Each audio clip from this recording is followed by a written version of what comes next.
அன்புள்ள கும்ப ராசி அன்பர்களே வணக்கம். இந்த வார ராசி பலன். கும்ப ராசி அன்பர்களுக்கு ராசியில் ராகு, 2இல் சனி, 4இல் செவ்வாய், 5இல் சூரியன், 6ஆம் இடத்தில் புதன், குரு, சுக்கிரன், 7ஆம் இடத்தில் கேது பகவான் இருக்கிறார். 2இல் சனி, 4இல் செவ்வாய், 6இல் குரு, புதன், சுக்கிரன் என்பதால் பேச்சில் பொறுமை தேவை. தாங்கள் அமைதியாக இருந்தாலும் சிலர் தங்களை சீண்டி விட்டு கொண்டே இருப்பார்கள். கோபத்தை தூண்டிவிட்டு கொண்டே இருப்பார்கள்.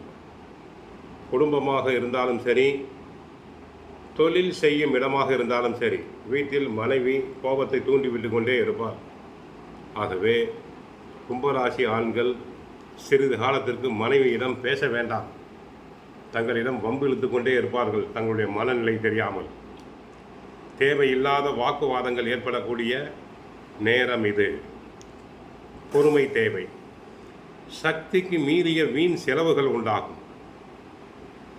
பல விஷயத்தில் சற்று சிக்கனம் தேவை. பிறருக்கு கொடுத்த வாக்குறுதிகளை நிறைவேற்றுவதில் தாமதம் உண்டாகலாம். தற்போது கிடைக்கக்கூடிய வாய்ப்புகளை நன்றாக பயன்படுத்தி கொள்ள வேண்டும். இந்த நேரத்தில் தொழில் துறையில் அகலக்கால் வைத்தல் வேண்டாம். அகலக்கால் வைக்காமல் இருக்க வேண்டும். தொழில் விஸ்தரிப்பு வேண்டாம். இருக்கின்ற தொழிலை நேரடி கண்காணிப்பில் கவனித்துக் கொள்ளுங்கள். வண்டி வாகனங்கள் மூலமாக தேவையில்லாத விரயங்கள், செலவுகள் தங்களுக்கு உண்டாகலாம். உத்தியோகத்தில் இருப்பவர்கள் நீங்கள் நன்றாக செயல்பட்டாலும் உடன் இருப்பவர்கள் உங்கள் மீது வீண் பழி சொற்களை சொல்லலாம். மாணவியர்களுக்கு கவன சிதறல்கள் உண்டாகக்கூடிய நேரம் இது. படிப்பில் கவனம் தேவை. கெட்ட சகவாசம் கூடாது. பெற்றோர் சொற்படி, ஆசிரியர் சொற்படி கேட்குதல் வேண்டும்.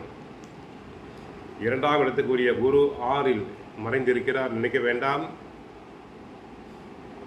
அதே நேரத்தில் குரு கடகத்தில் உச்சமாகி 9ஆம் பார்வையாக சனியை பார்ப்பதால் 100% கஷ்டங்கள் என்பது ஒரு 50% குறையலாம்.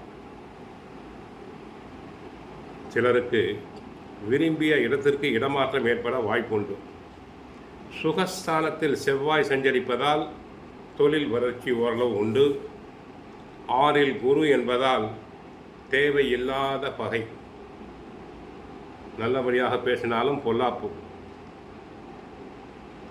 அக்கம் பக்கத்தில் உள்ளவரோடு அனுசரிப்பு தேவை. சனி செவ்வாய் பார்வை இருப்பதால் வாகனத்தில் செல்லும்போது மிக கவனமாக செல்லுதல் வேண்டும். சனியின் 3ஆம் பார்வை செவ்வாய் மீது ஏற்படுகிறது. ஆகவே மிக கவனமாக இருத்தல் வேண்டும். வண்டி வாகனத்தில் செல்லும்போது, பாத்ரூம் செல்லும் போதும் கவனமாக செல்லுங்கள். சிறிது காலத்துக்கு பொறுமையாக இருத்தல் வேண்டும். தொழில் துறையில் விஸ்தரிப்பு வேண்டாம். சற்று பொறுமையாக இருங்கள். கோயிலுக்கு சென்றால் கிருஷ்ண பகவானை வழிபடுங்கள். தினமும் பகவத்கீதை, சுந்தரகாண்டம் பாராயணம் செய்யுங்கள். வாழ்க வளமுடன். மங்களம் உண்டாகட்டும். ஹரே கிருஷ்ணா, ஹரே கிருஷ்ணா.